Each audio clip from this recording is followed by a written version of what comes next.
and those on the platform, to Dr. Noel and Dr. Whitelock,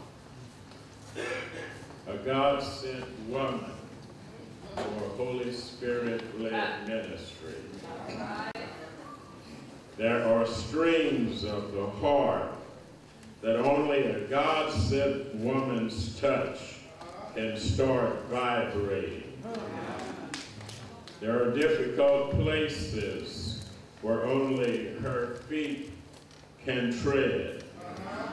There are rough places which her presence alone can smooth. And there are confusions which only her voice can still. There are sorrows which only her love can cheer. There are tears which her hand alone can dry. And every atom in the building should thank God for Eve. I don't believe that God was an equal opportunity creator. Or somehow, I think that girls are smarter than boys. And I know the Reverend Ernestine Smith sometimes already has it figured out and is sitting at the corner waiting for me to get there with my slow talking self. They talk about a woman's spear as though it had a limit. There's not a place in earth or heaven. There's not a task to humankind given. There's not a blessing or woe. There's not a whispered yes or no. There's not a life, a death, a birth that has a feather's weight of worth without a woman in it.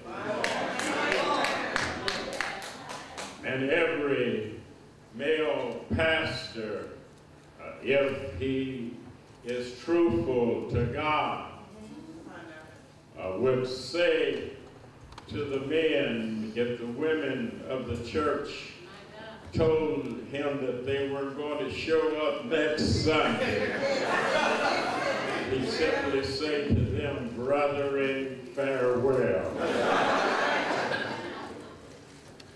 But if that's true, why is it so difficult for women to become pastors? And sometimes some of the opposition to women pastors don't necessarily come from brothers.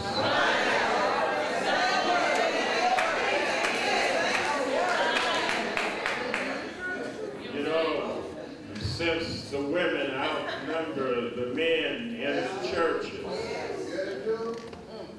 we could solve this thing about women pastors by next week. If the women would just decide to stand for justice on this issue.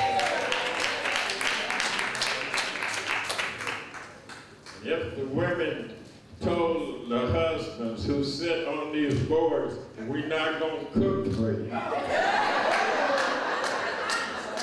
until you get it right. We're not going to do some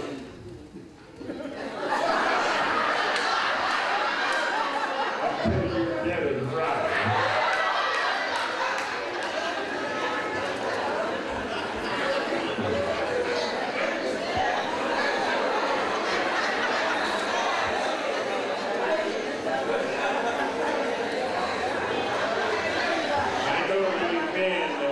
Chauvinistic. I know we men have been hard-headed.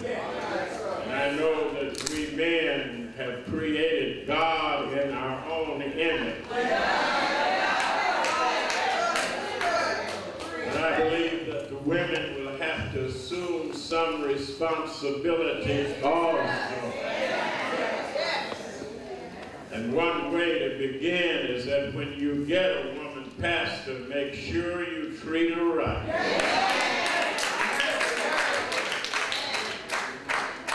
Just forget about the fact that this is a woman thing. You all don't hear me. Sometimes women don't get along, and I don't understand it.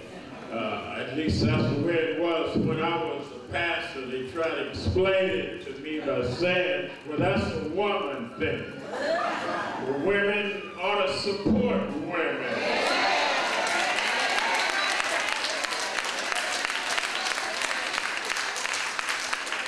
It ought not be a woman thing. I want to know, when is it going to become a Christian thing?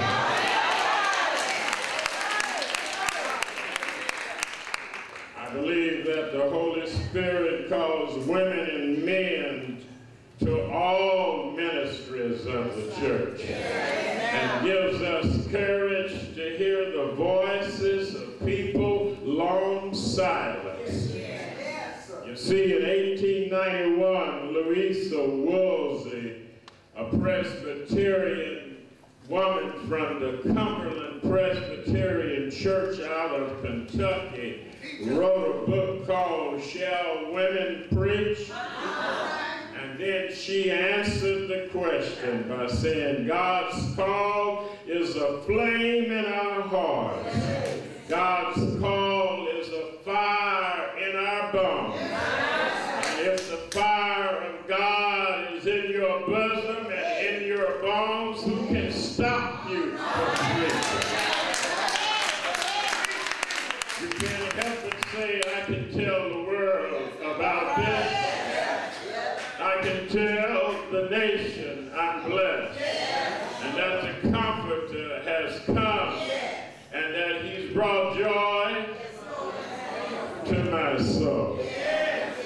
Yes, in 1956, the Reverend Margaret Towner of Allentown, Pennsylvania, became the first woman to be ordained as a member of the Word and Sacrament in the Presbyterian Church USA. My son has told you about Howard Bryant and about Michael Dunn, seminary-trained pastors who served here in the East Oakland flatlands, where the summer of summer seldom sets and the frost of winter seldom comes. Yes, the church was small, but they were voices. They were prophetic voices, crying out in this East Oakland wasteland like a John the Baptist saying, prepare ye the way of the Lord. I wish I could make it play. I want you to know that, yes, Howard Bryant left here and went on to New Jersey. And he ended up a glorious ministry. Not only as Elmhurst's first African-American pastor, but the chairperson of the Black Presbyterian Caucus. I want you to know that Elmhurst has a glorious history. After Pastor Bryant came the Reverend Diane Moffitt, another SFPS graduate, to serve Elmhurst as the first African-American pastor, a woman pastor. She is now the senior pastor of the 600-member St. James Presbyterian Church of Greensboro, North Carolina. And now, there is another brilliant